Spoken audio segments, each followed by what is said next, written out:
இருக்கு. அதோடு மட்டும் இல்லாம பஞ்சாயத்து தலைவர் அவர்களையும் மீண்டும் ஒரு முறை நன்றி.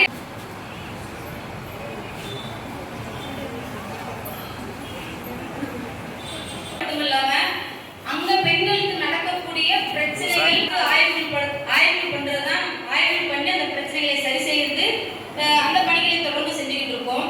ஆனா இன்றைய காலகட்டங்களில் இந்த ஆய்வறிக்கை வெளியீடு பத்தி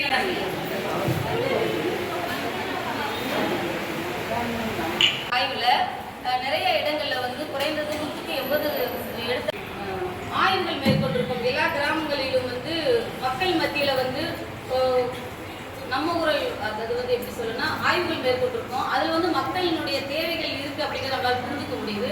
அங்கே வந்து மக்கள் வந்து எங்களுக்கு இந்த பயன்பாடு இல்லை அப்படிங்கிறத உறுதிப்படுத்தினதுக்கு அப்புறம் தான் அந்த கோரிக்கைகளை வச்சுருக்கோம். நிறைய கிராம சபை கூட்டத்தில் எல்லாம் மனு கொடுத்துருக்கோம். ஒவ்வொரு கிராம சபை கூட்டம் நடக்கும்பொழுதும் அதை நம்ம கோரிக்கை மனு பார்த்தா தெரியும். பஞ்சாயத்து அளவில் வந்து கொடுக்கும்போதெல்லாம் அந்த கழிவறைகள் வேண்டும் சொல்லி மனு கொடுத்துருக்காங்க மக்களுக்கு. ஆய்வு செஞ்சதில் எத்தனை கழிவறை இருக்கு மேடம் இது வரைக்கும்? குறைந்தது 118% பேர் இடங்கள்ல மட்டும்தான் இருக்கு அப்படிங்கிறது.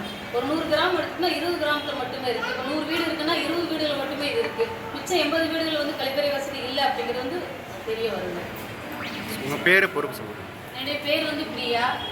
நான் வந்து தமிழ்நாடு தொழிலாளர்கள் உரிமைக்கான முன்னணி சங்கத்தினுடைய தலைவராக இருக்கேன். கிராமப்புறங்களில் இருக்கக்கூடிய மக்களுக்கு முக்கியமான வாழ்வாதார அடிப்படையில் இந்த பொது சுகாதாரம் வந்து தேவைப்படுறது. எங்களுடைய பணியில் பார்த்தீங்கன்னா 3 மாவட்டங்களில் செயல்படுது. திண்டுக்கல், மதுரை, விருதுநகர். இந்த 3 மாவட்டங்கள்லையும் 300 இலக்கு கிராமங்களாக பார்த்துக்கிட்டு இருக்கோம். அந்த இலக்கு கிராமங்களில் பார்த்தீங்கன்னா மக்கள் சொல்லக்கூடிய ஒரே விஷயம், எங்களுக்கு வந்து கழிப்பறை வசதி இல்லை, அதை கழிப்பறை வசதி தேவை அப்படின்னு சொல்லிட்டு ஊராட்சி மன்ற தலைவர்கிட்ட போய் நாங்கள் பலமுறை மனு கொடுத்துருக்கோம். எந்த இதுவுமே நடவடிக்கையில் இல்லை. 20% பேர் மட்டும்தான் அதை நிறைவேற்றி கொடுத்துருக்காங்க. 80% பேர் வந்து கொடுக்கல. மதுரை மாவட்டத்தில் பார்த்தீங்கன்னா 71 கிராமங்களில் கழிப்பறை இல்லை. விருதுநகர் மாவட்டத்தில் பார்த்தீங்கன்னா 80 ஊர்கள் வந்து கழிப்பறை வசதி கிடையாது.